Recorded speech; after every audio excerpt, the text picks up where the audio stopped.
This episode is part one in a two-part series.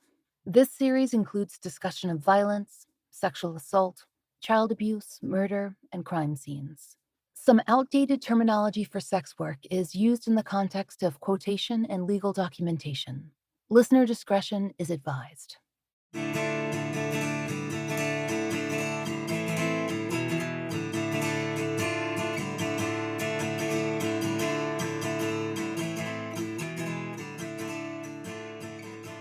This is The Fall Line.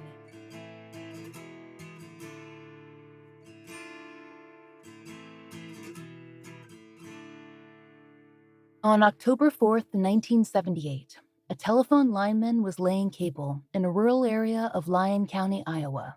He was out on a stretch of Highway 182 in the northwest corner of the county. Not much there, outside of fields and a few houses. A school sat just a few miles away. Ditches ran alongside the highway. Some were 6 feet deep, the Sioux City Journal would later report, and overgrown with weeds. That's probably why no one, not until the lineman came through with his cable, found the body. The tall weeds had obscured her remains. Per the Sioux City Journal, when officials made it to Highway 182, they saw her, quote, the nude body of a young woman who the sheriff's department described as 20 to 30 years old, approximately 5 feet 5 inches tall, with long dark blonde hair and weighing 100 pounds, clad in only light-colored boots. Later reports would describe them as white go-go boots, and her pants and underwear, they were found tangled around one of her legs. According to another Sioux City Journal article, initial tests estimated she'd lain in that ditch for 6 to 8 weeks. But that wasn't for certain, because a later article would mention an approximate postmortem interval of 2 weeks to a month. Out there on the highway, it was a good place to hide a body. Per the Journal, quote, even a man who drove a road maintainer past the site once a week, he told the sheriff that he'd never noticed the body. If it hadn't been for the telephone crew's work, she might have remained hidden forever. That had no doubt been the plan of whoever had left her. Those 6 to 8 weeks meant that the identification would be more difficult. Per the Journal, the decomposition of the body was advanced. Normally, dental comparisons could have been made, but the decedent's lower jaw was missing, and only 2 whole upper teeth remained attached to her skull. According to the Sioux City Journal, the Lyon County Sheriff's Office was assisted by the Iowa Division of Criminal Investigation, who sent a crime unit in to help with the scene examination and recovery, and with a woman's autopsy. Though no cause of death was immediately apparent, her case was treated as a homicide. Her state of dress, her position, face down in a ditch, that made it likely, and details that were later reported by the Journal's Dolly Butts, like the fact that the Lyon County Jane Doe was dragged along the ground post-mortem, didn't point to anything but homicide.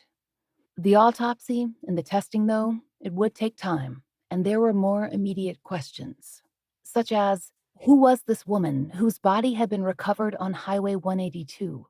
Lyon County officials didn't believe she was a local. Per the 1980 census, the population was just under 13,000, and the sheriff's office would have made short work of identifying someone from their own comparatively small region.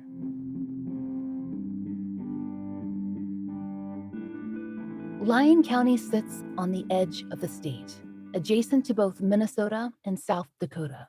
And the Lyons County Sheriff's Office is used to dealing with crime that crosses state lines. And the way that the Lyon County Jane Doe was dumped, off a highway, hinted at the possibility that she could have come from out of state. Or, even if she'd been in Iowa at the time of her death, the fact that no one had come forward to report a missing loved one, that made it unlikely she was local. In 1978, H. Craig Vinson was the sheriff of Lyon County. He didn't know it then, but the case of the woman found off Highway 182 would follow him through the remainder of his career in local law enforcement, and follow the sheriffs that came after him, too. Initially, he was hopeful that she could be identified. Per the Des Moines Register, the sheriff's office wasn't short on tips, not in the early weeks of the investigation. In fact, the phones didn't stop ringing. Sheriff Vincent told reporters, "We've been swamped with calls and people coming in looking for missing girls." He said some worried parents had even called him at his home, wondering if the woman found in the ditch could be their missing child. But none of the missing teenagers and women seemed to be a match for the Lyon County Jane Doe. Per the Register, the sheriff's office broadcasted all the details they could on the local news. The woman had been wearing a silver and gold friendship ring. Pictures were disseminated along with details about those white go-go boots. Law enforcement did keep a few details back. At that time, they didn't publicly mention that Jane Doe's feet had been tied together. Not then. They hoped that detail could help them identify the killers. They also saved that rope. The early days of the investigation were met by a flurry of press activity. In October of 1978, it was reported that investigators initially had trouble extracting fingerprints from the Lyon County Jane Doe, but they were hopeful that they would get a set that could be checked against others in the system. Per the Sioux City Journal, her hands had, quote, very nearly mummified. Luckily, though, the medical examiner's office was eventually able to pull a few clear fingerprints for comparison. How exactly they were run by that department in the late 1970s or early 80s isn't detailed in the articles that we read. But we do know that running a fingerprint in the system in 1978, that meant something very different than it does today. Though AFIS, the Automated Fingerprint Identification System, was in existence, it functioned as a combination of manual and computerized comparison, and it wasn't commercially available to all departments until the mid-80s. Per the U.S. Department of Justice, it would be 1999 before a true check, in the way we imagine now, could really be run. Still, according to the Department of Justice, a comparison could be made in 1978, both against state and federal records. Whether that check was fully manual would depend on location. According to the Sioux City Journal, the details of the crime scene, as we mentioned, the Lyon County Jane Doe's pants and underwear were tangled around one of her legs, suggested sexual assault. But testing, though it was repeated throughout the years, was unable to detect the presence of semen on her underwear.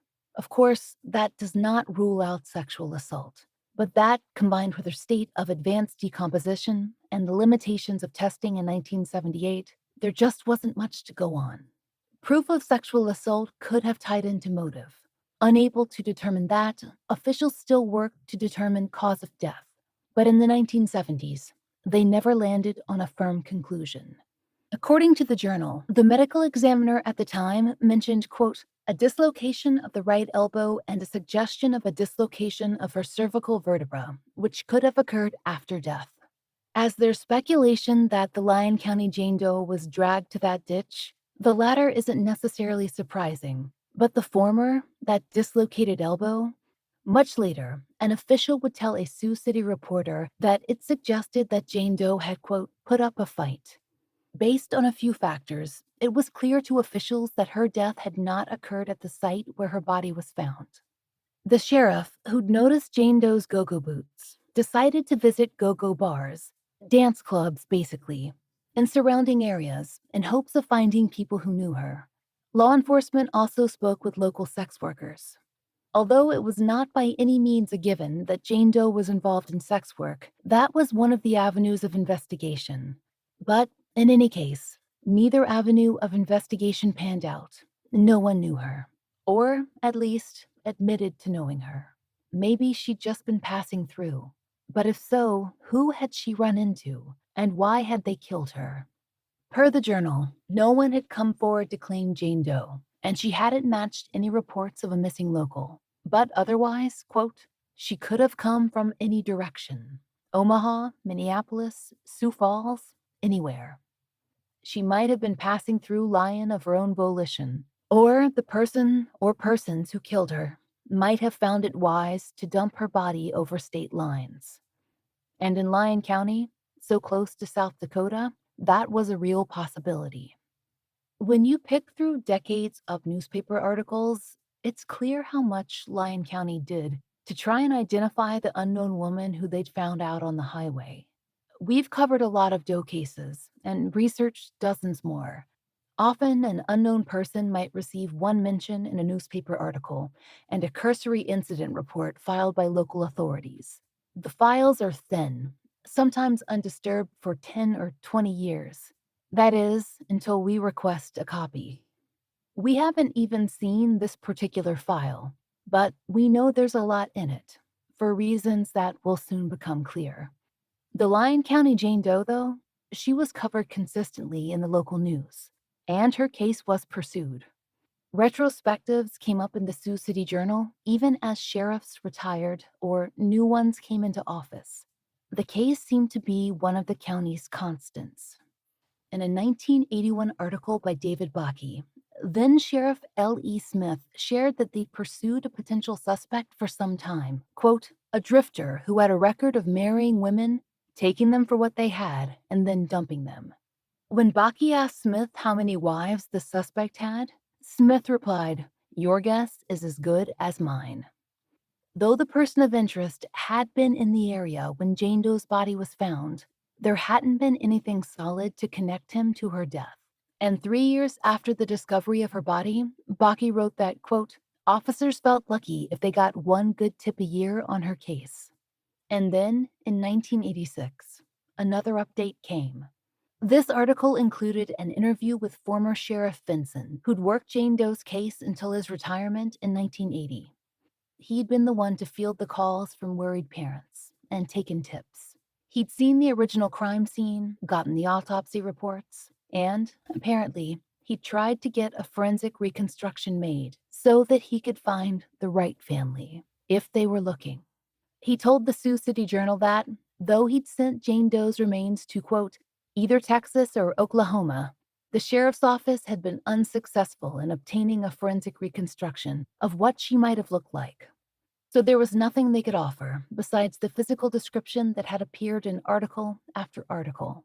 The dark blonde hair, a slight build, 20 to 30 years old, wearing go-go boots, and a friendship ring. Eventually, Lyon County buried Jane Doe in a local cemetery with a small marker that indicated she was the unknown girl. The Sioux City Journal interviewed a man that they called her only visitor. It was the cemetery's caretaker. He told the reporter that he didn't like seeing her grave sit silent while others filled up with mourners' flowers. So he made sure to visit her and to bring her some too, so she wouldn't be alone. The case of the Lyon County Jane Doe passed from one generation of law enforcement to the next. We spoke with Jerry Berkey, a former Lyon County deputy who was on the force for decades.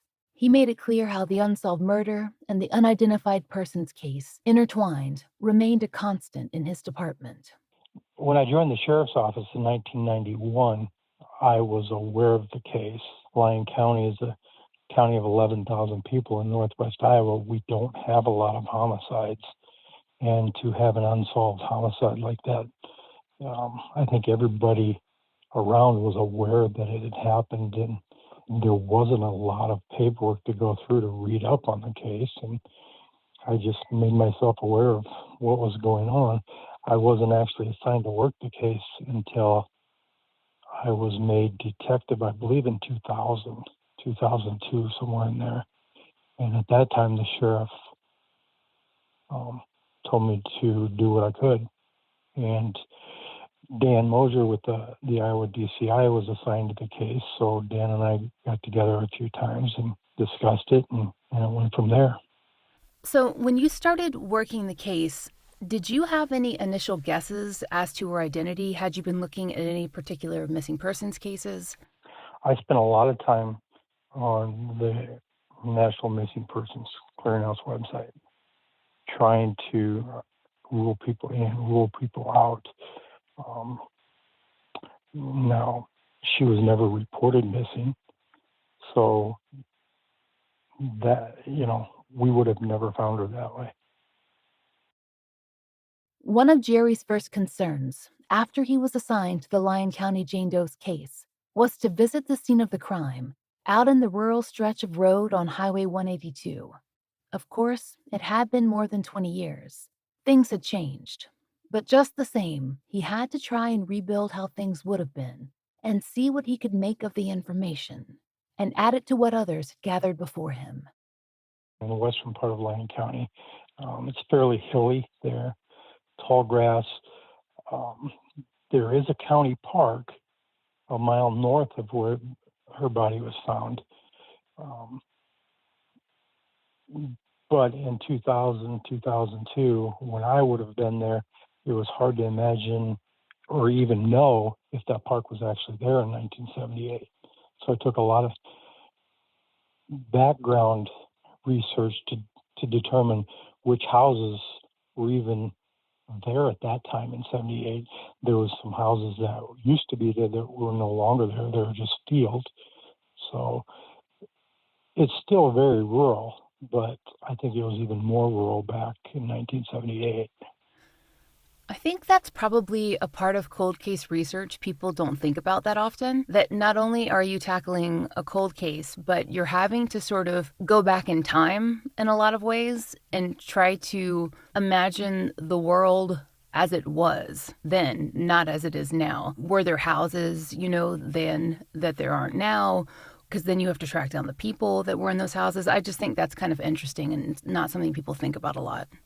Yeah, and Agent John Mueller with the FBI agreed to help with this case back in 2006. That's one of the first things we did, and we spent a lot of time on doing a neighborhood canvas, which meant we had to put the houses back in place in 1978 and determine who lived where and to try to reach out to all those people. We spent a good part of a year probably putting together a neighborhood canvas of residents from 1978, and that was kind of an uphill task to begin with, but we were able to locate most of the people if they were still alive.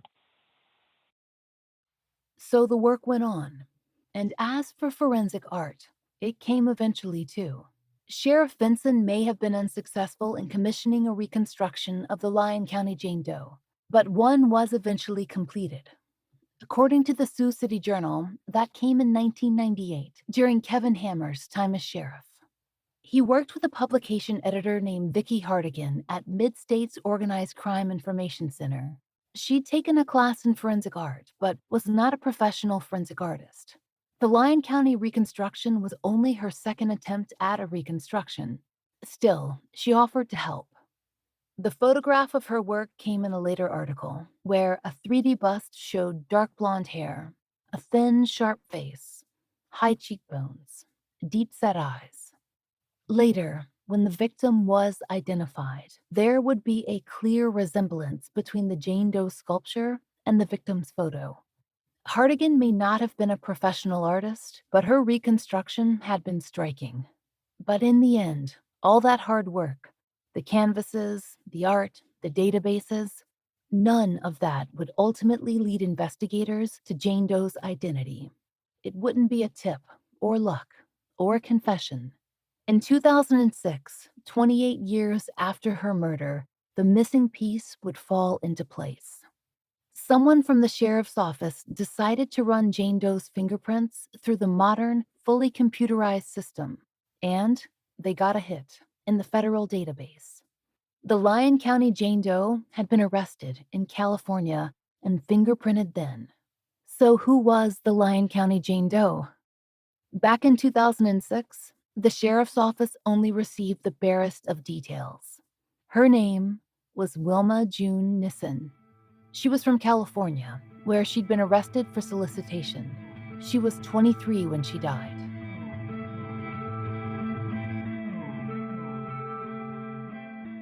When we first read about this case, it seemed as though there were some new fingerprint records that hadn't made their way into a database. So they wouldn't have been available to be checked against the unknown victim in 1978. But retired Chief Deputy Jerry Berkey explained to us that the situation was a bit more complicated than that. Lyon County is the northwest corner of the state in Iowa. We're a long ways from Des Moines, which is the lab. In 1978, and like I said, I was 10 at the time, so I don't know how things worked. But in 1978, they ran her fingerprints through Iowa's database. Now, when my career started in 1991, and especially when I became detective in 2000, a lot of our crimes, the northwest corner of Iowa, Lyon County, we border Minnesota and South Dakota. Our county seat is 5 miles from Minnesota.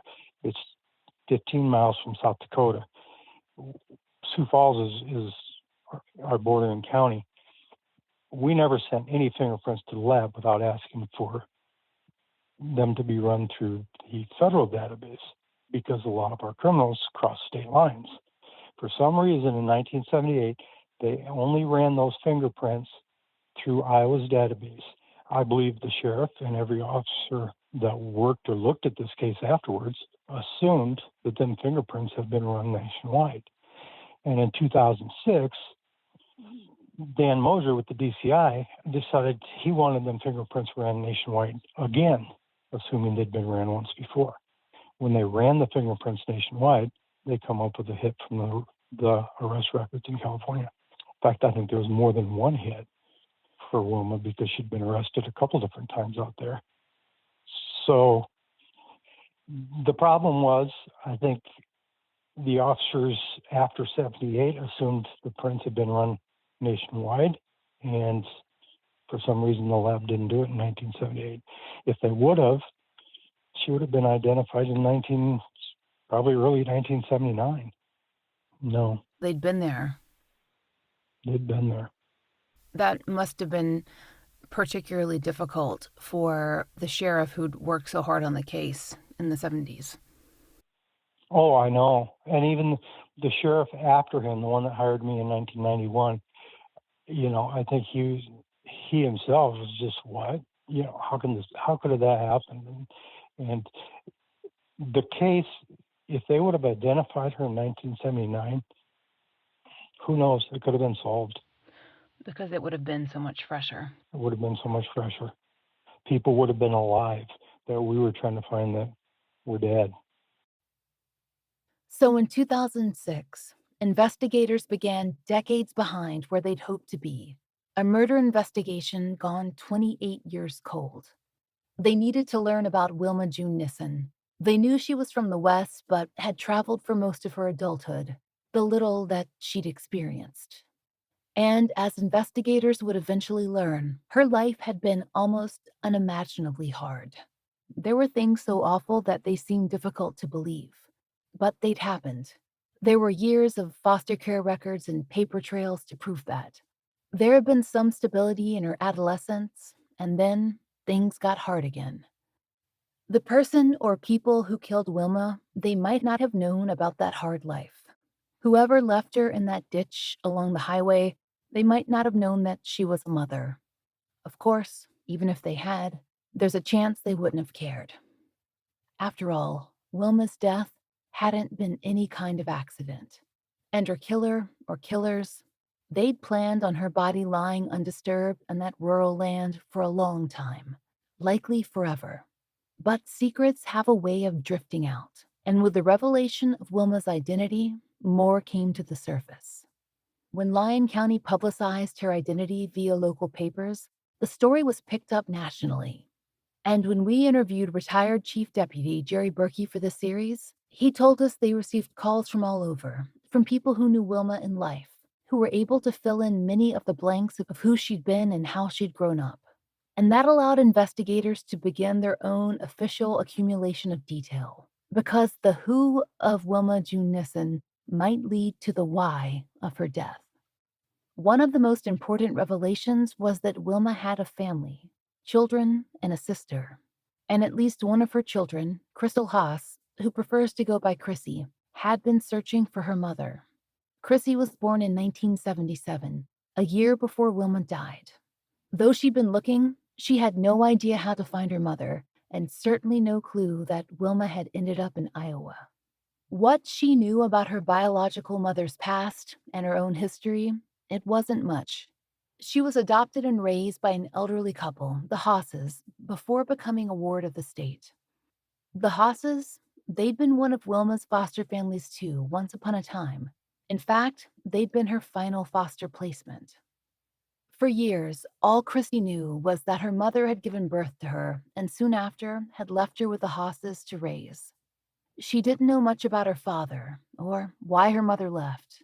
Chrissy also didn't know that she had two older siblings. Without a fixed address, Wilma had her first two children on the road. They were removed from her custody by social services. But Chrissy didn't know any of that growing up. She was just told that her mother didn't want her. She imagined a woman who had gone out into the world, seeking something else. In fact, most of what she did know could be summed up in her mother's name, Wilma June Nissen. That's all the information Chrissy had. That is, until the day the Lyon County Jane Doe was identified. Then, Chrissy's whole world changed. To tell Wilma's story in order is to tell Chrissy's out of order. But that's something that Chrissy's taken on. In the last 15 years, she's assumed responsibility for her biological mother's memory and her case. Because Chrissy is determined that Wilma's murder be solved. She's gotten to know her in death as she didn't know her in life. When Chrissy was 25 years old, she was photographed at her mother's grave. Chrissy, dressed in all black with brightly colored hair and tattoos, might well have stood out in small-town Lyon County. But she's always told reporters, and she told us too, that she's been treated very well there, by the media and by law enforcement. And with their help, piece by piece, she's worked to puzzle her mother's story together. Now, Chrissy is a repository of information concerning the woman that she doesn't remember. She can tell the story of her mother Wilma's and her Aunt Mona's early lives, how they grew up, sisters who were neglected and home insecure, and how it set the tone for the rest of their lives. We spoke to Chrissy in the early summer of 2021, after she reached out hoping we'd cover Wilma's case. She's proactive that way, running her own subreddit to organize information and speaking to the press and podcasters any chance she gets. Here is what Chrissy knows about Wilma's early life, and Mona's early life too. She's never met her Aunt Mona. As far as we know, Mona is still living, but for reasons that will become apparent, we didn't think it was appropriate to disturb her. I think she was born in Southern California, but I'm not sure. There's a whole lot of confusion with her childhood. Her childhood was not your traditional loving family. Her mother left her sister and her. Her mother left when they were very small, and their dad had custody of them. Mona was disabled. They were, I believe by the time she was 8 years old, they were homeless and living in a car. I've heard rumors that she had to scour the streets for food and that Mona got locked in the trunk of the car while the dad was at work. They'd never been to school. By the time she went to her first foster family, she was around 10. She could not read. She could not write. She could not eat with a fork. Did she start going to school once she made it to their home? I think so. I know they taught her. She wasn't with them for too long. The foster mother got sick, but they did stay in touch with her, and they do still love her. Once she left their home, did she bounce to several placements, or was that when she made it to the Haas family? I know she bounced around. It wasn't just, here's a foster home. Oh, that didn't work. Here's another one. She was a live-in school for a minute, basically a group home type situation, I think. I can't remember the other foster family that had her for a short time.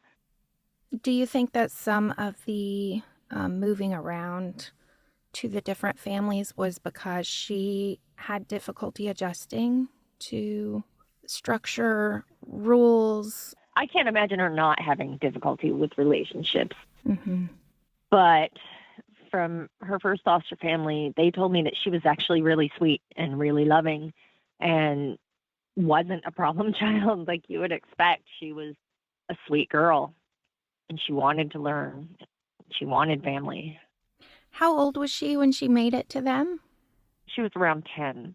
I think she was with my adoptive parents, her last foster family, at the 17, 18, and it sounds like she would just kind of meet someone and oh, okay, go off with them. She had a free spirit, or that wanderlust, I guess.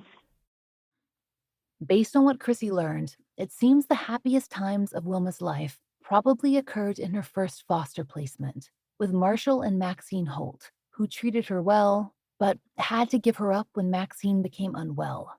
After Wilma was identified, Chrissy was able to form a connection with that couple, the Holts, and they were able to fill in some of the gaps in Wilma's story. The Holts told Chrissy things about Wilma's earlier childhood that gave her a little more insight into her mother's internal world. Did they tell you any stories about her? There's one thing they told me, and I think it was Maxine's sister had come over. Maybe she was sick or something, and Wilma went in the yard and picked a rose for her and brought her a rose. Just such a sweet little thing for a kid to do, you know? A 10-year-old that lived that life, that already had been homeless and neglected. And I saw home movies. They did have her at Christmas, and she just looked so happy and so excited. What was it like to watch that? Bittersweet, I guess. It was really cool to see. It was really, really great to see that she had a family that loved her and that she had a place where she felt love and she felt safe, and she was safe. It was heartbreaking because she didn't get to stay there. I mean, if she did, I probably wouldn't exist, but she might still be alive. Do you know where Mona ended up going? As far as I know, she was, when they identified Wilma, her sister was still alive and a ward of the court in, I believe, in Orange County. So she was being taken care of by a group home. Do you know if she's still living today? I think she is, but I don't know. They had said they didn't want to tell her because she hadn't heard from Wilma in, almost 30 years.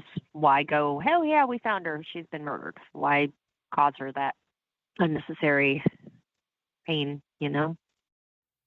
Through connections and research, Chrissy was able to determine that her biological grandparents, Wilma's birth parents, both outlived Wilma. She thinks Wilma's father lived at least until the 1990s, and her mother into the 21st century. She's kept that information at a distance. As far as I know, they were not in her life once they were taken away. Once the mom left and wanted nothing to do with them, from what I've been told. And the dad, once they were taken away, I don't think he tried to be in their life. It's so sad. Yeah, it's tragic. Her life is crazy.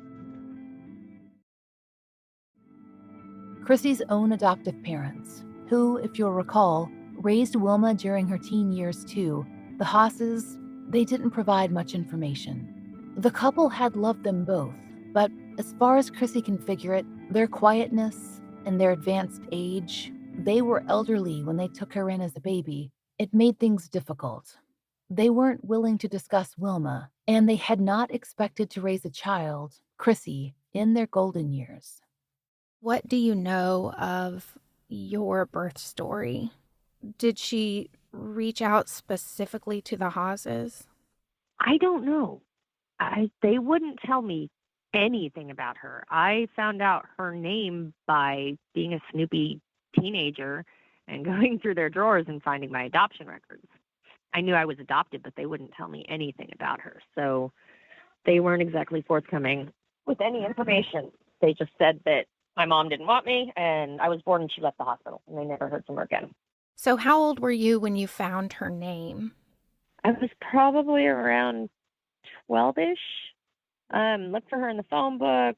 Once the internet was a thing, went on to adoption boards. I mean, I had the Sally Jesse Raphael show looking for her back in the 90s. And they were like, we can't find her, sorry. I found a Wilma June Nissen in the phone book, and I was too scared to call it. A friend of mine called. Wasn't her, obviously, but. It seems like you have been using all the possible tools you can use from the inception of the internet to try and look for your mother. Yeah, I've definitely, there's times I look for her harder than others. There were times that a year would go by and I wouldn't look, after so long, you just kind of take the break, I guess. I always figured that she was alive. I never in a million years would have guessed I mean, it's mind blowing, her life, what she went through, and how she, how her life ended. It's insane. So, have you been able to form relationships with people who were her friends in California before she made her way out No, of state? No. no. Mm-mm. I don't think she had a whole lot of friends. And by the time she got out of the foster system, it sounds like she got with her first husband, and it's believed that he got her into prostitution. If that's what it was, he probably was controlling her, and she wasn't allowed to have friends. If he was basically acting as a pimp, he was going to control what she was doing, who she was talking to, and every other aspect of her life. And at that point, do you know if she was in contact with any of her foster families? She stayed in contact. Well, I know she stayed in contact with the Hawes until I was born. I don't know how much she stayed in contact, and I believe she stayed in contact with the Holties as well, because they all knew each other. So that sort of brings us to that time in your life. How did you become aware that her name had popped up somewhere? And they ran in the Long Beach Press Telegram that this Jane Doe had been identified, and an ex-boyfriend, friend of mine, childhood friend of mine's mother, who'd actually found my biological father as well, showed up at my door wanting to know my mom's name, and I found her. So when her friend's mother showed up at her door, Chrissy realized that she would have to get in contact with the Lyon County Sheriff. They were seeking information on Wilma, and there would be things, information, forensic material that only Chrissy could give them. My husband and I, we just met at that point. I have a little bit of social anxiety, so I can't remember if it was him that I had call or the friend's mom that I had call Lyon County and let them know that that was my mom. But we got in contact with them, and they had me go down to the police station and put my DNA in to make sure, and it came back real quick that, yeah, it was her. Soon after, tests proved the relationship, and Chrissy met with the two primary investigators on the case at that time, Sheriff Blythe Blumendahl and Chief Deputy Jerry Berkey. Blythe Blumendahl, yes. He's an amazing man. He's retired now, but he put so much love and so much work, and I mean, he really went above and beyond trying to solve her case. What was his reception of you when he finally spoke to you? He told me as much as he could, especially considering he didn't know me at all. They were really respectful and really good to Wilma. They were good to me because they were good to her. Does that make any sense? It was another one of those bittersweet things. It was so good to see that people cared about her. It just really sucks that she didn't know it. She had to be dead before people loved her, it seems like.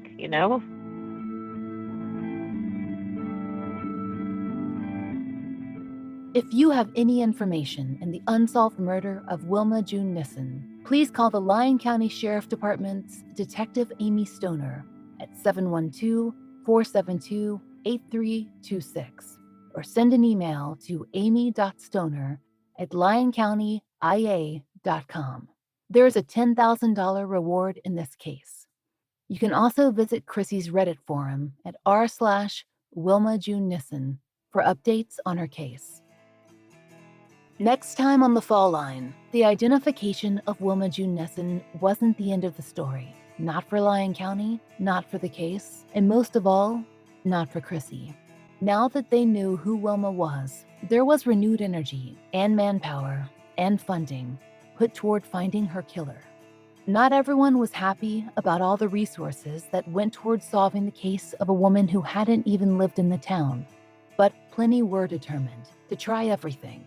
First and foremost, exhumation and DNA extraction, to try and catch her killer or killers. If you know of a case that should be covered on The Fall Line, there's a link to our case submission form in the show notes. Thank you for listening. The Fall Line is a fully independent show, and we appreciate listener support. It allows us to do research, obtain FOIA, pay our content advisors, and support and donate to the causes we care about. If you try out the products we advertise, please use our sponsor codes. It really helps. And if you'd like to support the show and the stories we cover, join us on Patreon. We're raising money on Patreon to continue to pay for the Millbrook Twins billboard in Augusta and to fund a therapy fund for families who've been on the show. Each and every one of our patrons helps us to continue this work, and we're so grateful for your help. On Patreon, you can get early release, ad-free versions of our regular episodes, plus vlogs and videos for only $5 a month. We've also added video live streams, which all patrons can enjoy starting at just $1. The Fall Line is written, hosted, and researched by Laura Norton, with additional research by Brian Waters, Kim Fritz, and Kiana Burgess. Interviews by Brooke Cargrove, produced, engineered, and scored by Maura Curry. Content advisement by Brandy C. Williams, Liv Fallon, and Vic Kennedy. And, as always, our most special thanks to Angie Dodd. Currently, our monthly donation is going to private investigations for the missing. Please join us in supporting this nonprofit. They need funds to help families access the service of private investigators.